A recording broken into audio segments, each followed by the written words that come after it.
For more than 40 years, Afghanistan has been bombed, shelled and mined. Bags of ammonium nitrate are now smuggled over the border from Pakistan under the guise of fertilizer and used in homemade explosives or HMEs. Old Soviet mines and shells still litter the countryside, and insurgents use innocuous household items to make improvised explosive devices or IEDs. These numbers are saved here.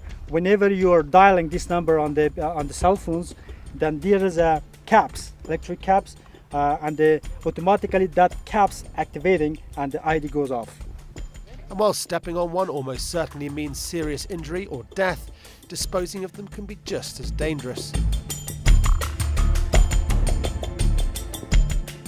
Just outside Kabul, local elders discover what they believe to be old Soviet explosives. A specialist team from the Organisation of Mine Clearance and Afghan Rehabilitation, or OMAR, led by Hukum Khan Rasoli, is called out to investigate. It looks like a toy for the children. When they come across, they do not have that knowledge to recognize this is UXO or sub-ammunition. They start playing with that.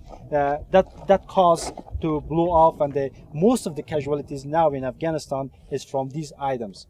The first thing that strikes you about these unexploded devices is just how inconspicuous they are. They really do look like any other rock. And you can just imagine a child from the local village, which is about 100 meters in that direction, walking over and picking one up. And that is how thousands of people die in Afghanistan every year. After the explosives have been found, many are destroyed in place, work that requires a deft hand and nerves of steel. One wrong move could see an explosive ordnance disposer blown to pieces. Yak, do, say.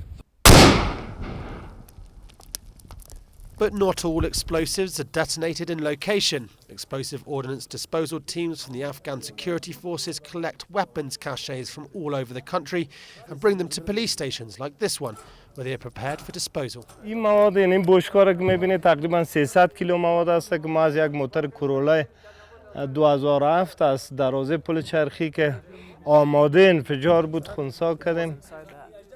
خطرش این است که خطر بسیار متوجه مردم افغانستان ساخته، راه را تهدید میکنه، قریه و قصبات مردم آزادانه نمیتونن طفلش به مکتب بره، با کشت و زراعت ما خطر وارد کرده، دهقان و زارین ما نمیتونن آزادانه کار کنن. After the explosives are diffused, they're taken to controlled disposal sites such as this one in Jalalabad, eastern Afghanistan. Today, conventional weapons destruction teams, or CWDs, funded by the US Department of State, prepare to remotely detonate 2.5 tons of explosive materials. Around 100,000 tons of UXO are separated around Afghanistan. And just imagine that by collecting and destroying of those items, how many innocent people's lives have been saved. Organisations such as Omar, Halo and Sterling focus efforts on training diffusers, clearing ordnance and running programmes to educate local people on the risks of unexploded ordnance.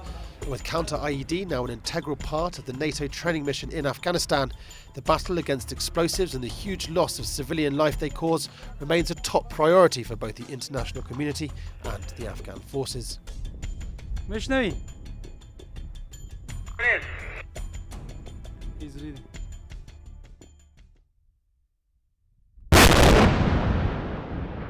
This is Jake Tutman from Jalalabad for the NATO channel.